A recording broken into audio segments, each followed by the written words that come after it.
بسم الله الرحمن الرحيم. النهارده هعمل معاكم الممبار. انا جايباه من عند الجزار كيلو ممبار، عليه كيلو رز وخضره وبصل وطماطم. هنعمل معاكم المقادير اهي قدام عينينا. والممبار ده على فكره بلدي صغير يا جماعه. الممبار ده بلدي صغير وانا اللي منضفاه وطلع عيني. والله ما كنتش اعرف ان الجزار ابني كان معايا، وبعدين بيقول لي يا ماما انت ما جبتيش من المتنضف ليه؟ قلت له هو الجزار بيبيعه متنضف؟ انا اول مره اعرف ان الجزار بيبيعه متنضف. طول عمري اعرف ان امي هي اللي بتعمله وجدتي، وكلنا كنا احنا بنجيبه وبنعمله بننضفه. فطلع عيني على ما نضفته. بس هنعمل سوا اهوت وهنشوف. يا رب النهارده وصفتنا تكون عجبتكم. هنحط معاكم هنا ملح حسب الرغبه. انا معلقه صغننه كده عندي بحط 5 معالق ملح وفلفل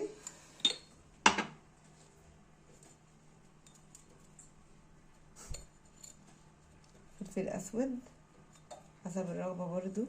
بس هو صراحه لما تكتري في الفلفل في الممبار بيضيع الزفاره وبيخليه حلو. وبعدين هنحط كمون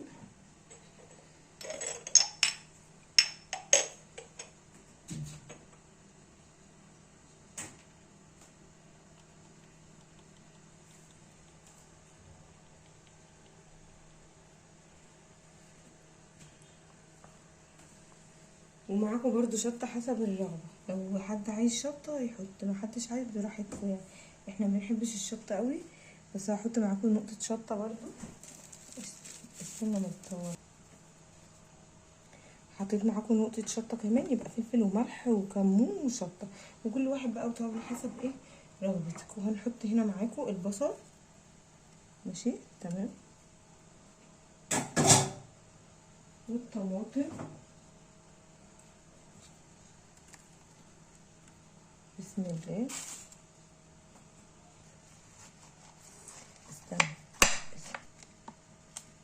هنحط معاكم الطماطم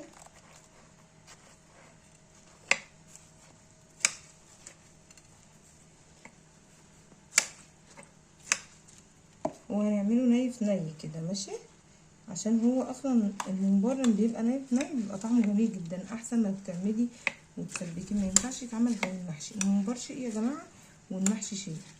تمام.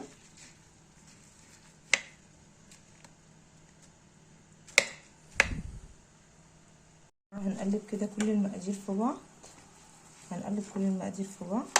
انا حطيت كمان حته صلصه من عندي من التلاجة، ان انا اديله نكهه. الصلصه كمان بتدي طعم حلو.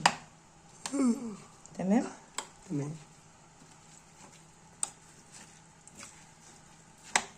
لازم نوزع كويس بقى عشان اللهم صل وسلم وبارك على سيدنا محمد. التوابل تتوزع معانا ويبقى طعمه كله مظبوط. تمام يا جماعه. ربنا يا رب يجعله يعجب حضراتكم كده، وهتشوفوه والله هيبقى جميل جدا. في نص ساعه هيستوي. هوريكي ازاي ما يفرقعش منك الممبار وتسويه. اول حاجه بتعمليه على نار الاول. النار هتغلي معاكي. بعد ما النار تغلي 5 دقايق الممبار يغلي بالظبط، ووطي النار. نص ساعه بالظبط هتلاقيه استوى معاكي زي الفل. توطي النار، مش توطيها شمعه كده، لا، توطيها اللي هو الاكل اللي احنا بنسويه على نار هاديه كده بيبقى في حته تانية يعني. تمام. هنحط طبعا بقى زيت معاكم، ماده دهنيه. في ناس بتحب تحط سمنه، بس انا بصراحه مش بحب احط سمنه في الممبار خالص يعني. عشان الرز يبقى مفرفر معاكم لازم زيت. تمام. هنحشي بقى سوا، ويا رب الطريقه دي تعجبكم.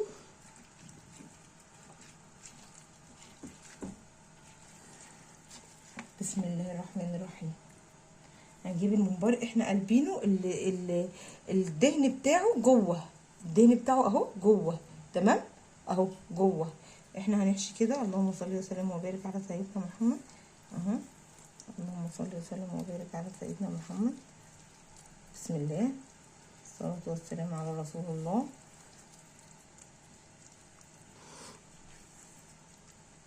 انت طبعا وانت بتحشي يعني ايه، خدي من الصلصة بتاعته دي معاكي. تمام.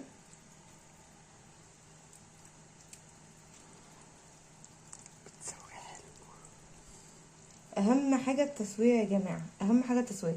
وطبعا الممبار يكون من عند حد ايه مضمون، يعني تكوني جايباه من عند حد انتي ضامناه، عشان ما يفرقعش منك ويبقى مش كويس، ولا لحمه كبيره ولا حاجه. لا، لازم يكون الممبار بتاع لحمه صغيره عشان يبقى كويس معاكي وما يغيبش معاكي في السوا، ويبقى مظبوط تسويته وانتي عارفه تكوني بتعملي ايه. عفوا. هنجيب من الناحيه التانية. ما تملهوش قوي عشان ما يفرقعش معاكي، ماشي؟ يعني وانتي هوريكي هيبقى ازاي، يعني هنعمله سوا. مش ان هو يبقى ايه يفرقع معاكي، لا. لما تمليه قوي كده على فكرة هتخسري الدنيا خالص، يعني هتبقي ضيعتي كل مجهودك وتعبك على الفاضي. انتي تمليه متوسط كده، علشان طبعا الرز ايه، الرز لما بيستوي بيزيد يا جماعة، وكلنا عارفين الموضوع ده. فلما تيجي تمليه هتلاقي نفسك روحتي في حتة تانية. بصي، بسم الله. بصي كده. تمام كده، حلو قوي. بسم الله. ماشي كده، حلو قوي قوي. شفتي المنظر اهو، اهو. ماشي كده، حلو جدا اهو. احنا بقى ايه، الرز هننفضه سوا اهو، اهو زي كده، جميل جدا اهو، عشان على ما يعمل يبقى ايه. بسم الله.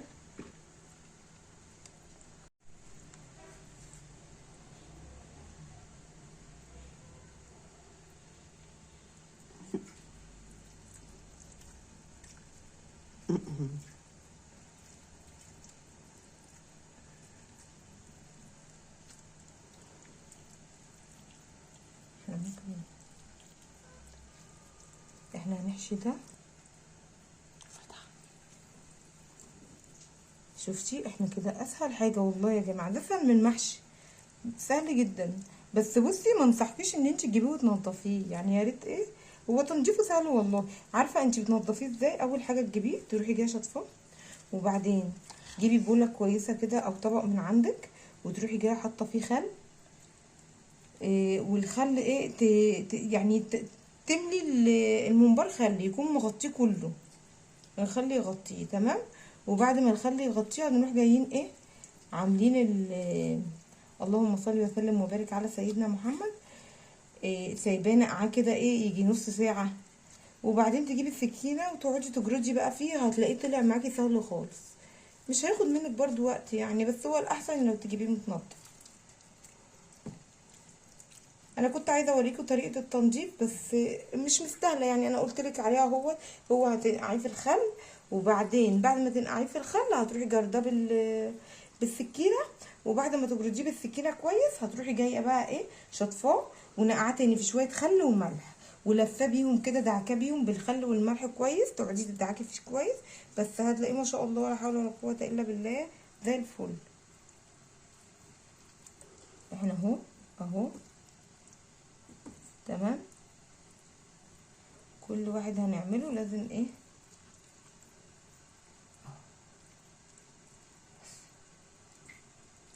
هتلاقيه يا ستي في حتة تانية خالص والله.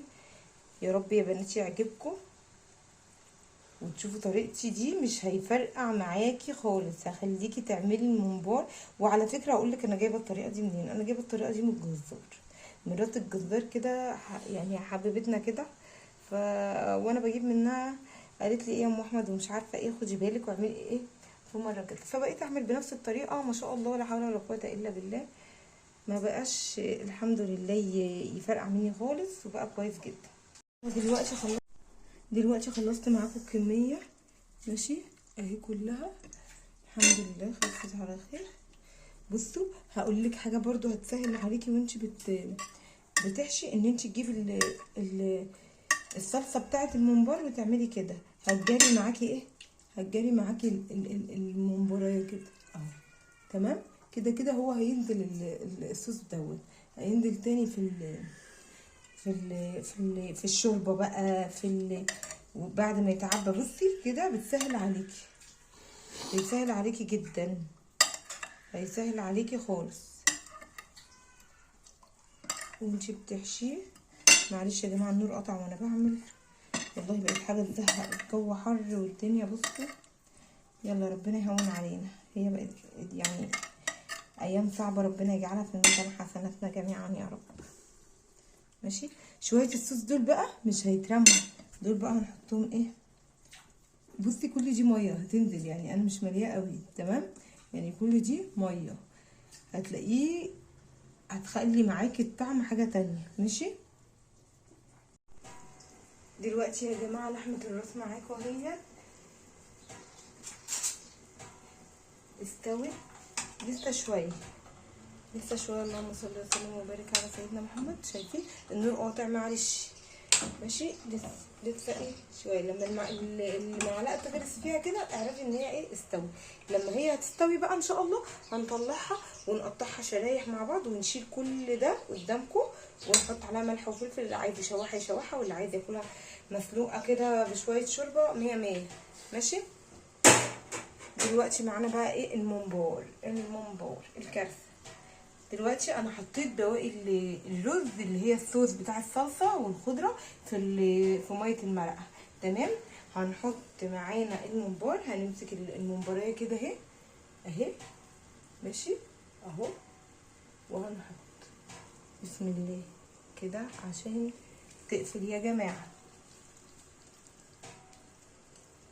ماشي، عشان تقفلي يا جماعه، انا بحاول اظبط الدنيا معاكم اهو عشان تقفلي يا جماعه. بسم الله. لازم الشوربه تكون بتغلي جامد، الميه تكون بتغلي جامد علشان يقفل معاكم. تمام اهو، بصوا بيبقى ازاي، بتقفل بتضم على بعضها وخلاص. شكرا كده، الحمد لله على الطويله دي بقى بنيجي من النص كده، الطويله دي بنيجي من النص ونروح جايين ايه عاملينها كده، يبقى كانها ايه وحدتين. تمام اهو. بسم الله والصلاه والسلام على رسول الله. يا رب يكون عجبكم ويطلع جميل بالهنا والشفا، وهتشوفوا ان شاء الله هتعملوه هتعجبكم الطريقه قوي قوي قوي.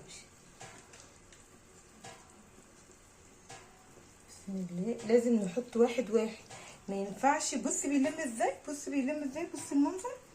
ما ينفعش ان انا احط كله مره واحده، لا لازم احط كده. بصي بالمنظر ده واحط. بصي بيلم ازاي، شايفه؟ ما شاء الله ما شاء الله، ولا حول ولا قوه الا بالله. اللهم احسن سوقه يا رب. بصي ما شاء الله، بصي بيلم ما شاء الله. هناكل النهارده بقى مع بعض شويه ممبار ولحمه راس تستاهلوا بقكم. وطبعا كنت ايه عامله الولاد ايه ما بياكلوش طبعا الحاجات دي، عيال اقول ايه، بس الجيل ده كله ولا بيفهموا حاجه. يقول لك ايه القرف ده ويا وبع. بس والله العظيم لحمه الراس دي فعلا طعمها احلى من اللحمه اللي الحتت البلدي. انا بحبها، بحس ان هي طعمها تحسي ان انتي كلتي شويه لحمه كده بحبه مرقه. اللهم صل وسلم وبارك. شايفه بيلف ازاي، بيقفل ازاي. لازم تحطي واحد واحد، اوعي تحطيه كله على بعضه، واحد واحد. كميه معانا اهي، ده كيلو يا جماعه. الكيلو ده اللهم صل وسلم وبارك على سيدنا محمد، عملناه على كيلو رز. تمام، ناقص معانا واحدتين. وانتي بتحشيه زي ما قلتلك احشي، كتري في المرقه بتاعته كده، في الايه الصوص بتاعه. بصي بيلف ازاي، بيلم ازاي، هو بيقفل نفسه بنفسه. هنسيبه على النار حوالي نص ساعه. النص ساعه دي اول ما هيغلي معانا 10 دقايق، مش هنكمل 10 دقايق، من 5 ل10 دقايق، يعني 7 دقايق 8 دقايق. اول ما هيغلي معانا هنغطش عليه بس كده. اللهم صل وسلم وبارك على سيدنا محمد. كل معاكم لحمه الراس هي بتتسلق والممبار اهوت، وان شاء الله يطلعوا حلوين وهنشوف في الاخر مع بعض. بسم الله الرحمن الرحيم. شايفين يا جماعه؟ شايفين؟ اللهم بارك. شايفين كله ما شاء الله ما شاء الله، ولا واحد فرقع. شايفين الشوربه؟ شايفين؟ الحمد لله. هنطلعه بقى. بسم الله الرحمن الرحيم. بسم الله. شايفين؟ شايفين الجمال؟ هو خد معايا بالظبط وقت حوالي ساعة الا ربع، مش اكتر من كده. لازم نطلعه عشان ما يفرقعش، يعني ما ينفعش ان انت تسيبيه في الشوربه، ان انت تسيبيه عليه وتسيبيه، ما ينفعش يفرقع منك. وبعدين انت اللي يتبقى منك يعني في التلاجة تحت الحافظه او في الفريزر، وقت ما تعوزي حمري هتلاقيه طعمه كانك لسه عاملاه دلوقتي على طول. شايفين؟ اللهم صل وسلم وبارك على سيدنا محمد. شايفين الجمال؟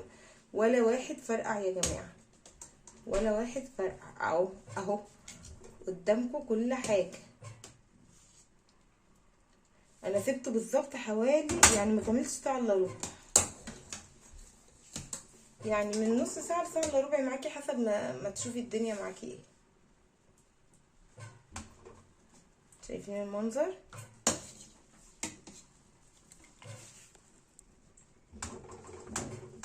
شايفين المنظر؟ شايفين؟ ما شاء الله ما شاء الله، ولا حول ولا قوه الا بالله العلي العظيم.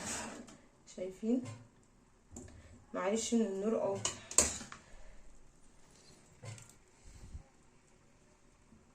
وانا بعمل معاكم كل حاجه بامانه وبصدق، ووقت ما بعمل بوريكم على طول.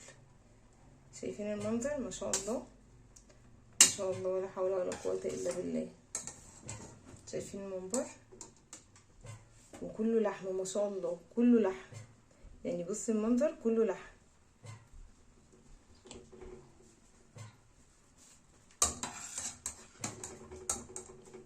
ما شاء الله. كل ده كيلو، كل ده كيلو يا جماعه، ينفع عزومه والله.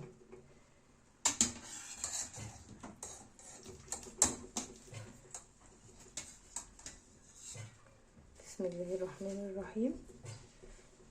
سخن نار. كل ده كيلو يا جماعه. ما شاء الله ما شاء الله ما شاء الله، ولا حول ولا قوه الا بالله. شايفين؟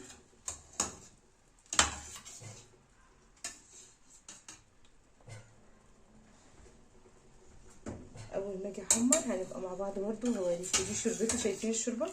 شايفين المرقه؟ المرقه تتشرب، يعني مش ملظلظه بقى، ولا اللي بتتشاف بقى بيبقى رز مفرق. ولا واحد اهو يا جماعه قدام عينيكم قدام حضراتكم، ولا واحد. الف هنا وشفا على حضراتكم وعلى هيجرب وصفتي. دلوقتي هنبدا نحمره اهوت قدام حضراتكم اهو، بعد ما نشف تمام اهو. هنحمر على قدنا ونسيب الباقي برضو ايه وقت ما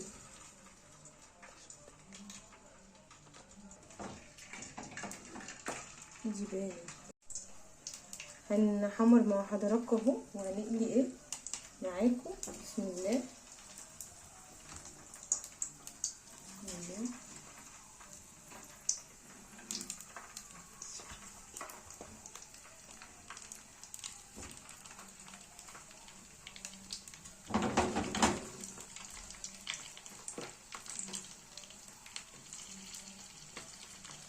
دلوقتي هنحمره وبعدين هنشوفه في الاخر معاكم بالهنا والشفا. لو عجب حضراتكم اعمليه وقوليلي في الكومنتات ايه رايك، فرقع منك ولا لا، زي ما انا قلتلك بالظبط ولا لا، علشان انا بقولك الحق وفي مصداقيه. لكن انا مش بضحك عليكي. انا عملت قدامك اهوت ولا واحد فرقع، وهو ساعه الا ربع بالظبط، ما اقل كمان من ساعه الا ربع. بالهنا والشفا. اللهم صل وسلم وبارك على سيدنا محمد. زي ما انا قلت لكم اهي لحمه الراس اهي، لحمه الراس اهي اللي انا قلت ايه هنسلقها وبعدين نقطعها اهو. بقطعها شرايح اهو. انا نضفت الحته اللي هي كانت فيها بتاعه اللسان، وبتتقطع شرايح كده. بسم اللهم بارك اهي اللهم صل وسلم وبارك على سيدنا محمد. اهي شايفه ده لسان يا جماعه، ده لسان هنحطه في الشرب. احنا بصي انت ممكن تديله بقى شويه زيت او حته سمنه وتحمريه بشويه ملح وفلفل، لكن احنا بنحبه كده. ماشي، انا هحطه في الشوربه تاني. تمام. هنحط بقى ايه الملح عشان احنا ما حطيناش الملح في الاول، صح؟ ما حطيناش الملح في الاول. خلاص مش فاضل. دوق حلاوتي. هي كده هي زي ما شفنا. تمام. وهتتغرف بس وخلاص. وهذه اكل لحمه الراس مع الممبار تحفه. هوريكم دلوقتي الطريقه وطريقه الغرف وهتقدميها ازاي. واحنا كده طعمها جميل جدا، احلى من اللحمه حلو. بصي حمرا خالص، والله حمرا خالص. ده شكل الممبار بعد ما عملته، ويا رب يعجب حضراتكم بألف هنا وشفا على قلبكم. ودي لحمه الراس. قرب شويه كمان معايا يا احمد. بصي اللهم صل وسلم، حمرا ازاي. دي لسان يا جماعه، انا بحبها كده، ما بحبش اشوحها. اللي عايز يشوحها برده زي ما قلت لحضرتك شويه زيت او حته سمنه وحبه ملح وفلفل وبتتشوح. بس ايه، توطي النار عليها وتغطيها وانتي بتشوحي. وده الممبار. شايفين الجمال؟ شايفين الجمال؟ اللهم صل وسلم وبارك على سيدنا محمد. شايفين طريقه ازاي؟ ودي حبه فراخ مشويه كده عاملاها للولاد علشان ايه، ما بيحبوش لحمه الراس. وكل سنه وانتم طيبين.